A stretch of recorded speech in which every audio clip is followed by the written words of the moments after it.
Hey there, guys. So I want to thank you for taking the time to check out today's live stream, where, of course, we're going to be going over plateaus and diagnosing the real cause. But again, before I do dive into that topic, I do want to share my website with you guys, which is bponlinefitness.com. If you do check out my website on a desktop, this is what it's going to look like. I am currently looking for new clients at the moment. But on here, what I do want to say is that there's a ton of free information that you can check out on here, such as my fitness blog, which you can go to. Again, you can check out all of this on mobile too. So it'll come up a little bit different, but it's you're still going to have access to the same information. I do also want to share that I do have a client testimonies section up now, and this will be updated periodically so that I can, sort of share some of the successes that my clients have had in the program. I do have program info here as well, which talks a little bit about the structure of the program and basically gives you a full overview on what to expect. You can also, of course, schedule your consultation with me, which is free. When you click the join the team button, it will take you to this top form and you just complete the questions. It takes about 4 minutes to complete. And this is where you can, of course, get your consultation scheduled with me and we can work on sort of discussing your goals and really deciding where to go from there as it relates to online fitness coaching. So you can check out all of that here. Um, and again, guys, I try to keep this updated as much as possible. The latest live stream usually gets uploaded here to the homepage, so you can check that out as well. And then there's a way that you can subscribe to the email newsletter, which I send out each and every Monday. And then I do send out other information as well. So definitely check all of that out. So let's go ahead and get started, guys, with talking about today's topic, which is going to be on plateaus and diagnosing the real cause. So, as we're talking about this particular topic, I do want to share that when it comes to plateaus, there are a lot of different things to keep in mind.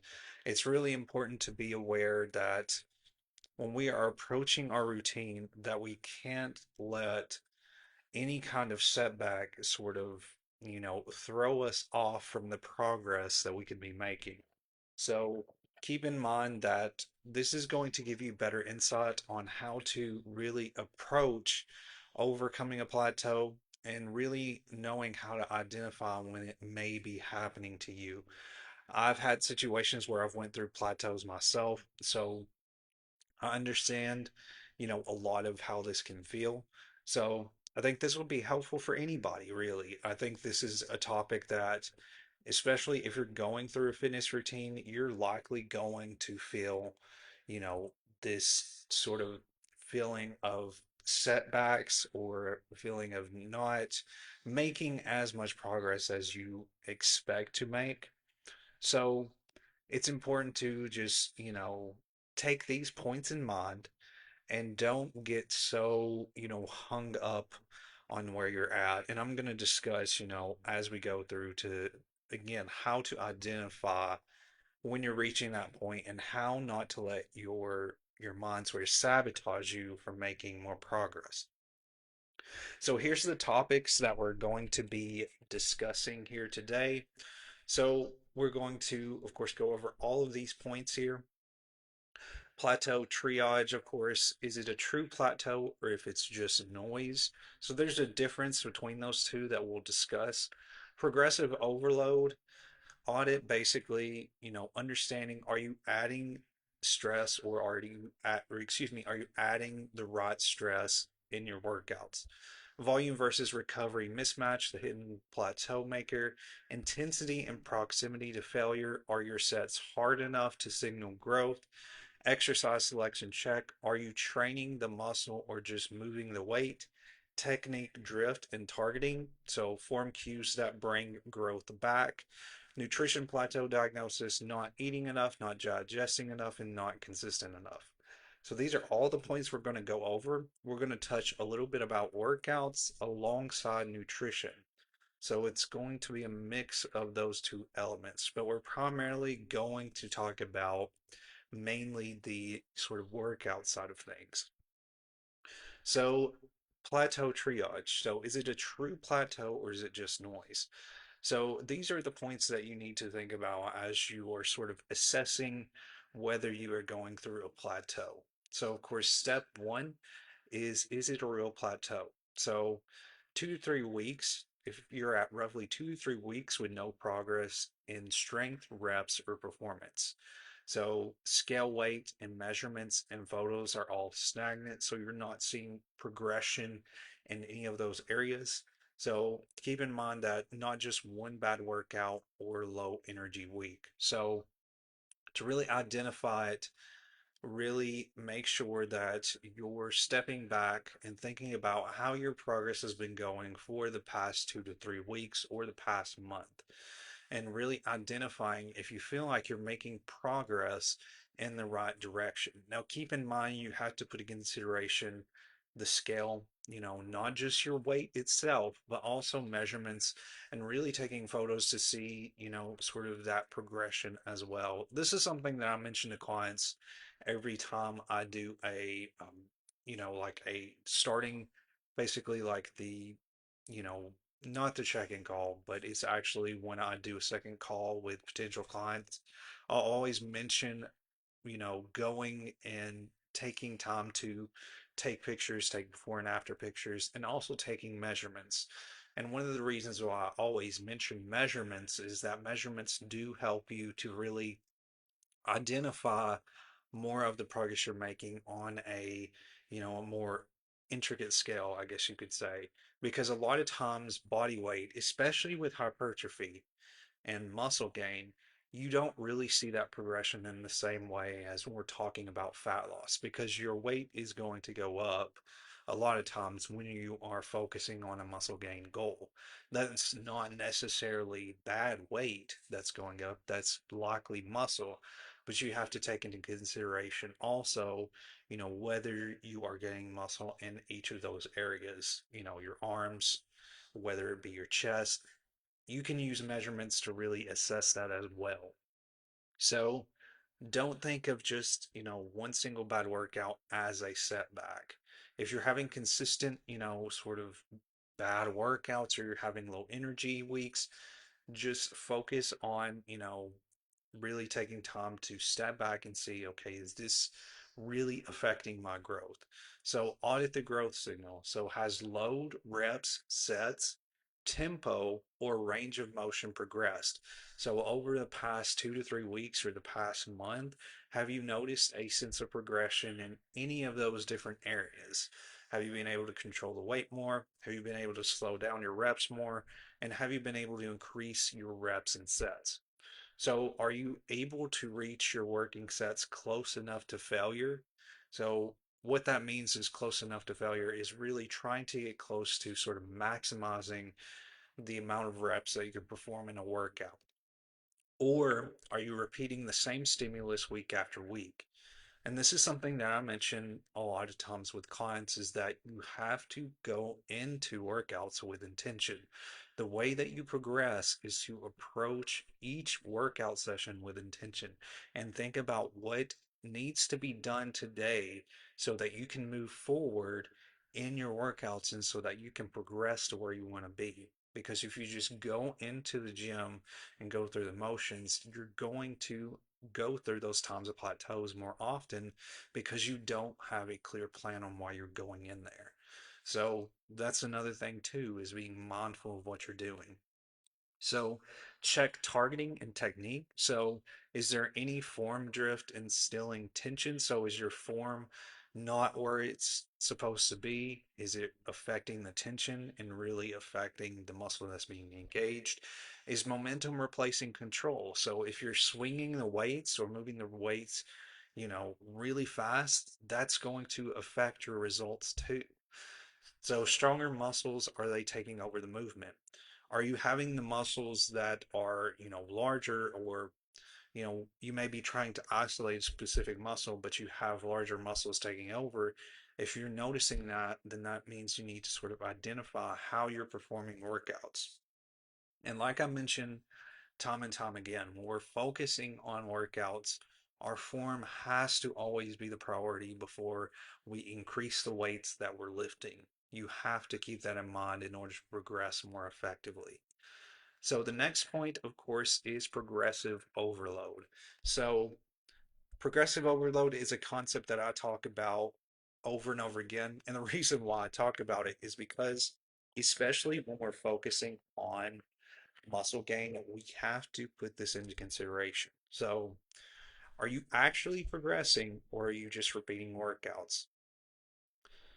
So, what I do want to clarify is that when we're talking about progressive overload, again, what that is to clarify is that progressive overload is this gradual sort of increase in intensity in our workouts to help aid in muscle gain. So, this is done in multiple ways, as I've mentioned before, whether that be the weight that you're lifting, whether it be your tempo, all of those different factors you have to keep in mind. But what I do want to say is that with progression, it does not have to be that you're constantly each and every day trying to increase the weight.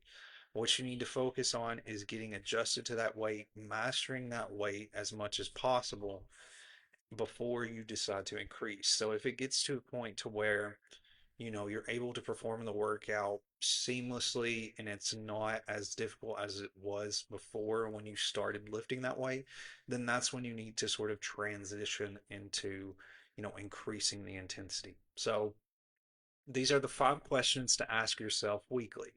So the first point, of course, is load. Did weight increase at the same rep range without breaking form?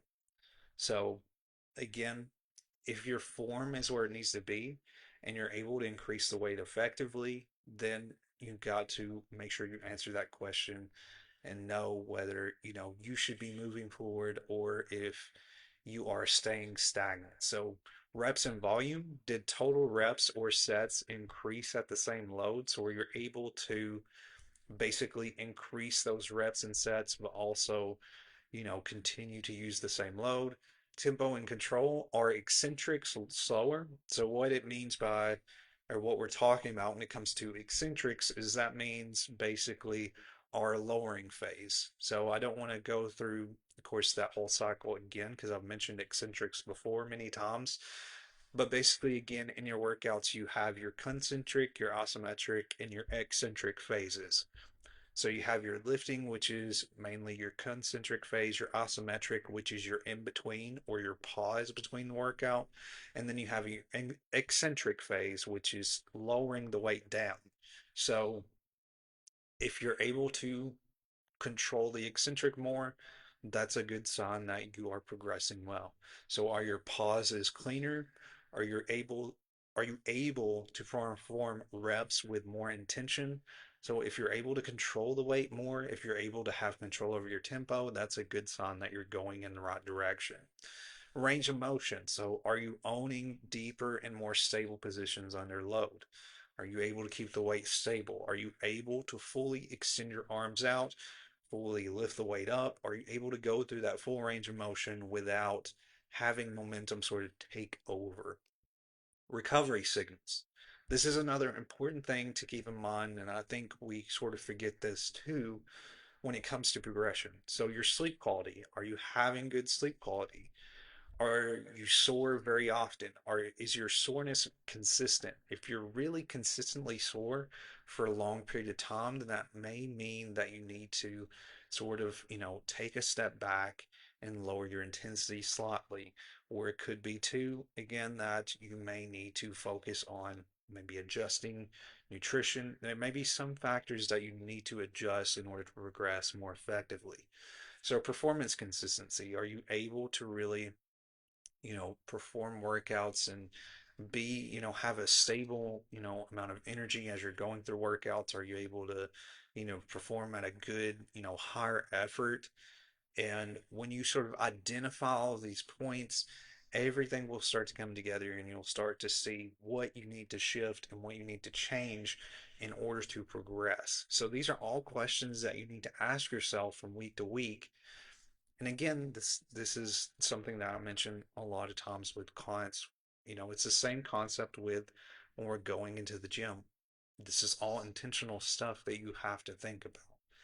And a lot of times people, there's a lot of people that will get caught up in, yes, they're working out consistently, but they're not fully thinking about what they're doing. Is what they're doing, helping to aid in, progression, in other words. So you have to ask yourself those questions. So volume versus recovery mismatch. So let me get on this side here. So plateaus, keep in mind, are not a motivation problem, that they're often a recovery problem. So you have to keep in mind all of these different points here. So most people hit a plateau and assume they need more sets, more days, and more intensity. But plateaus rarely come from laziness. So they come from a mismatch between how much work you're doing and how well you're recovering from it. So, like I just mentioned previously in the other slide, a lot of times when we're reaching a plateau, we do often think that, it's our workouts that is the problem, but sometimes it can be our recovery.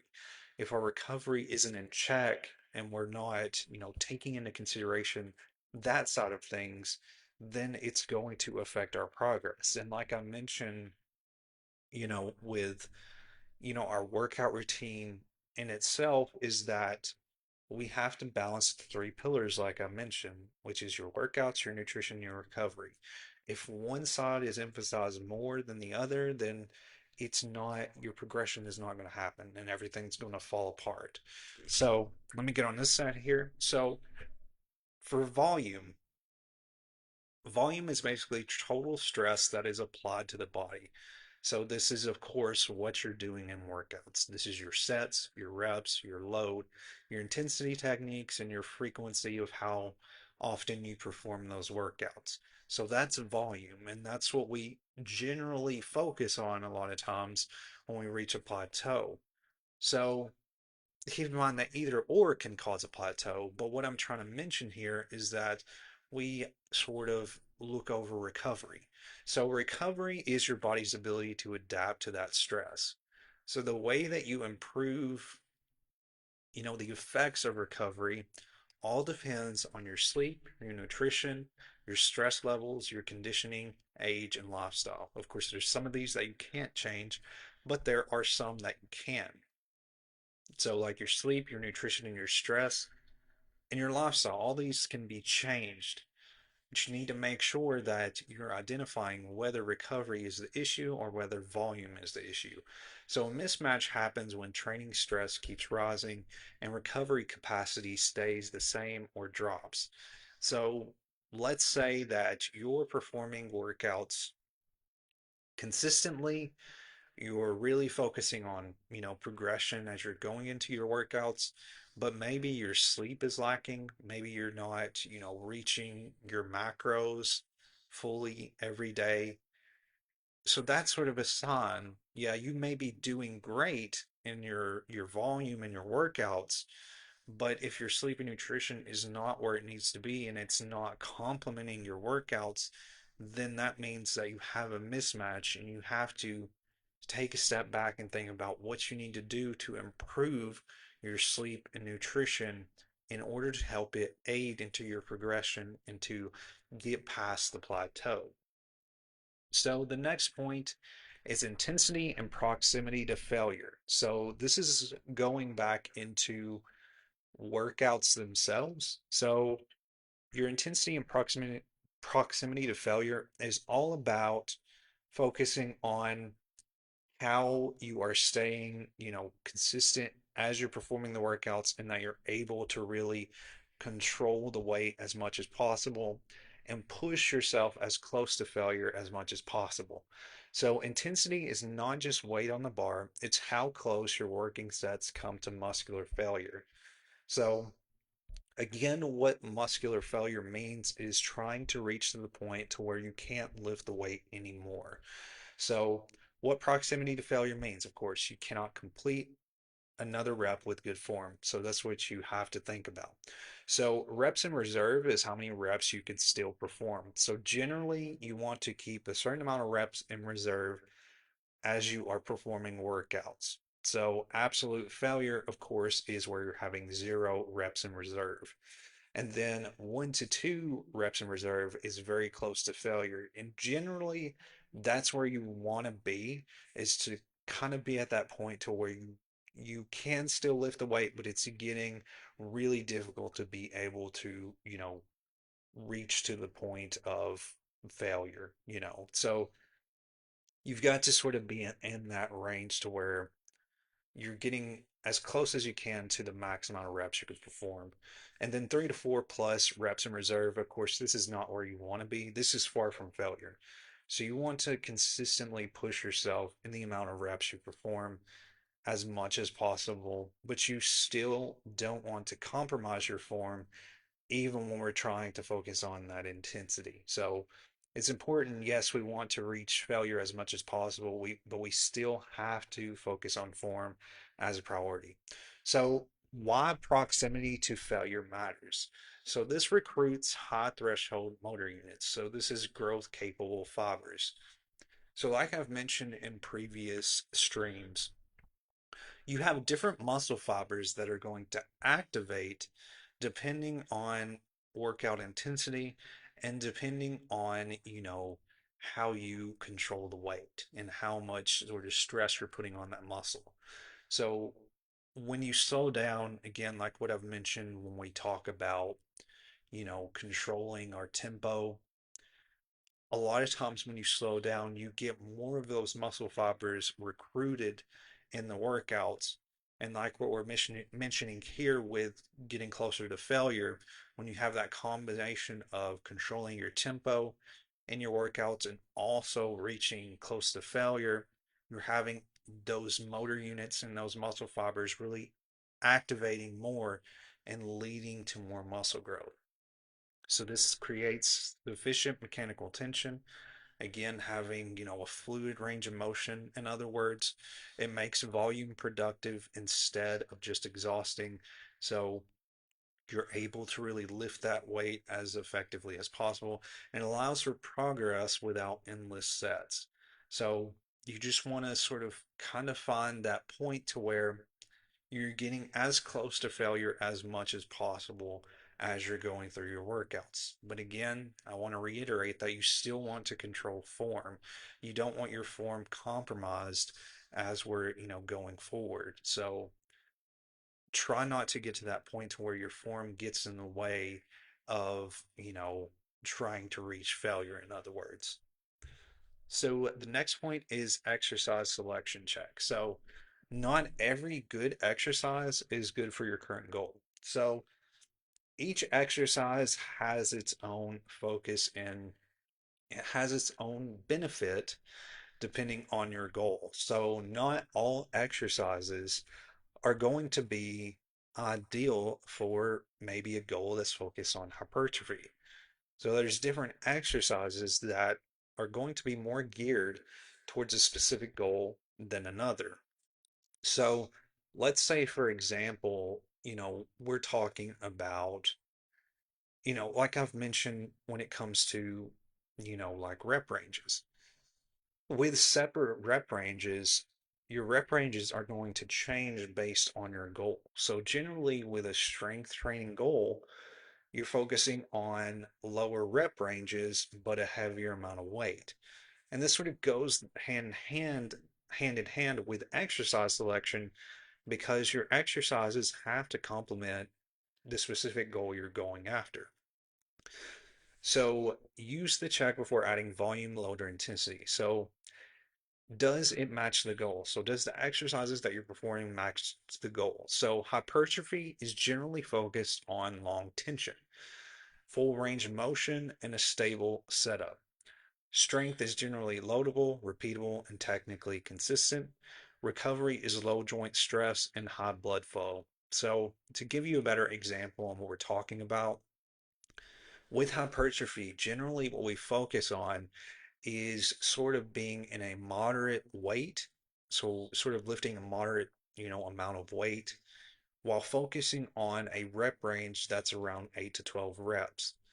And then when we're focusing on strength, usually it's around 6 reps, but we're focusing on a higher and heavier amount of weight.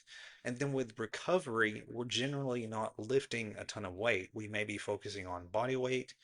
We may be focusing on, light cardio, maybe focusing on stretching. So depending on what our goal is going to sort of adjust what we're going to focus on. So like with hypertrophy, we focus generally, primarily on dumbbells, cable machines, and things of that nature. With strength, there's likely more focus on barbells, also dumbbells at the same time, but we're focusing more on heavier weightlifting. And then with recovery, we're generally not lifting weights most of the time. We're usually focusing on resistance bands, or sometimes we're focusing on, foam roller, or just light stretching and body weight based movements. So if the goal is muscle growth, the exercise must keep tension on that target muscle. So you have to keep in mind that depending on what your goal is, that the how you do your exercises, the types of exercises you perform, as well as your weights that you're lifting, all of that's going to play a factor in your progression. So if you are focusing on hypertrophy, then you have to keep these points in mind. If you feel like you're reaching a plateau, then you have to identify, does you know what I'm doing match my particular goal that I'm working towards? And that's what you have to identify. So technique, drift, and targeting. So most plateaus, again, don't generally come from lack of effort. We most of the time, mostly if anybody goes through plateau, they're likely working pretty hard. They're just having a sort of shift in where they're putting their focus on. So they come from losing the target muscle while keeping the exercise. So the lift looks productive, the stimulus quietly disappears. So drifting targeting happens when the movement stays the same, the load stays the same or increases, but tension slowly shifts to other muscles. So this is something that I do as much as possible to try to tell my clients is make sure that whenever you're performing workouts, even if you've performed those workouts for weeks after weeks after weeks, that you still take time to review your form, that you still take time to look over the instructions for the workout to make sure that you're targeting that muscle that needs to be targeted. So your nervous system is always going to find the easiest way to finish the rep, especially under fatigue. So efficiency goes up, but the targeted stimulus is going to go down. So even if you get comfortable with a workout, you need to still think about, am I effectively targeting the muscle every time I'm performing this workout? And if you're noticing a shift in how you're engaging that muscle, then that means you need to take a step back and sort of identify what you need to change when it comes to your form. So this is all, this is another point I think that a lot of people forget is they focus so much on the workouts and they're not thinking about, am I performing this correctly? Am I really going through the proper range of motion? Am I isolating the muscle that needs to be isolated and that's supposed to be engaged in this exercise? If you're having other muscles taking over, then that's affecting your progression. You're not effectively engaging that target muscle. So those are the questions you have to ask. If your movement is staying the same and your load is staying the same, and again, this goes back to intention. If you're not constantly thinking about, progression as you go week to week, you're going to stagnate and it's going to affect, again, how you move forward. So keep that in mind. So nutrition plateau. So this is another one. We're not going to touch too much on nutrition, but this is still a very important point to keep in mind. So a nutrition plateau is 2 to 3 plus weeks of solid progress despite consistent eating habits. So like I mentioned, this goes back to the different pillars. When we focus on our workouts, our nutrition, and recovery, when those are balanced, you're going to have progression. But if you don't sort of take time to identify those and you're focusing too much on one, then that's when you're going to have lopsided results. So that can look like body weight not moving in the direction you want, strength and pumps flattening out, recovery feeling worse even though food quality is good, and fat loss slowing or muscle gain stalling. So this isn't failure, it's feedback. So if you are not seeing results and your nutrition is lacking, then that's where you need to focus your attention. Your workouts may be doing fine, your recovery may be doing fine, but if your nutrition is not complementing your workouts in any way, it's going to stall your progress significantly. So, this is something that I went through myself whenever this was kind of like a plateau that I hit because nutrition was the hardest thing for me to get a grasp on when it come to, sort of complementing it with my workouts. Because I was pretty decent with understanding workout progression. I sort of got a grasp on it decently fast, but nutrition was one thing that took me sort of a slow build up to get to. And it kind of got to a point to where I had to just step back and say, okay, this is probably something I need to take out of my diet. This is something I need to take out of my diet. And then I would think about, okay, what are calories, like these unnecessary calories that I'm getting that's not really contributing to, healthy macros. And I sort of had to ask myself all of these different questions, like what is contributing what is what are the good nutrients contributing to progress and what are things that I need to take out?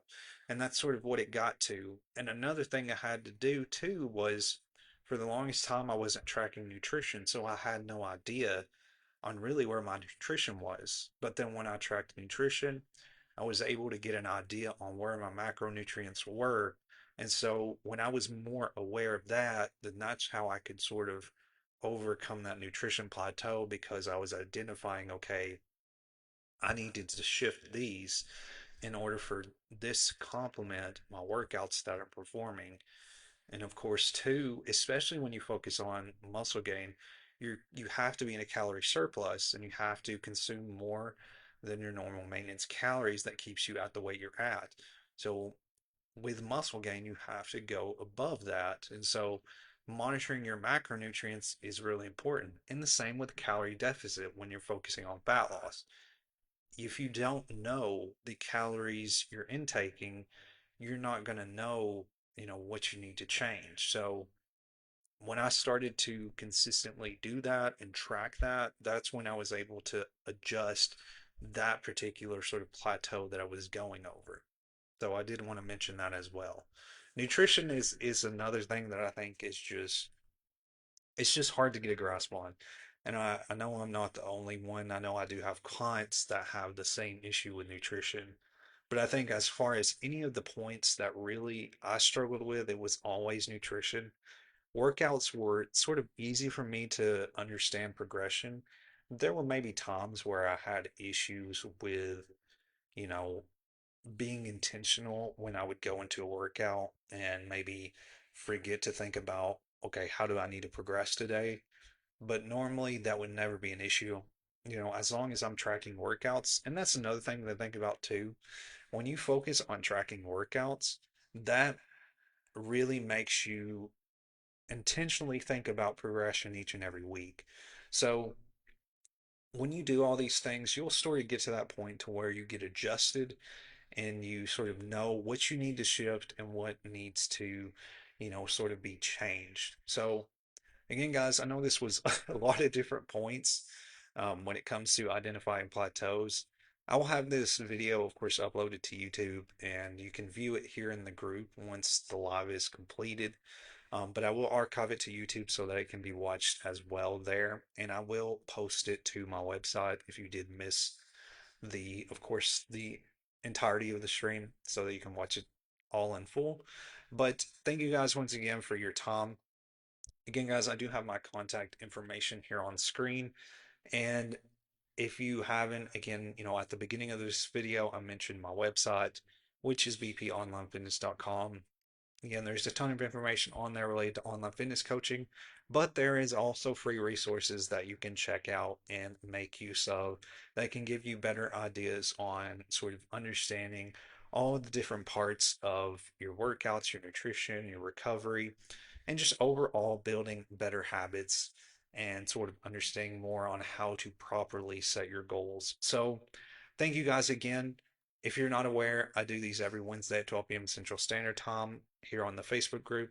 And then on Tuesdays, I've been doing live streams on TikTok at 12 p.m. Central Standard Time, discussing various fitness topics there as well, primarily geared towards the beginners. And then on here, I usually do go into more intricacies of these topics. But thank you guys once again for your time. I hope that you found this helpful and valuable. And I will see you guys next Wednesday at 12 p.m. Central Standard Time in the next live stream. So thank you guys once again for watching.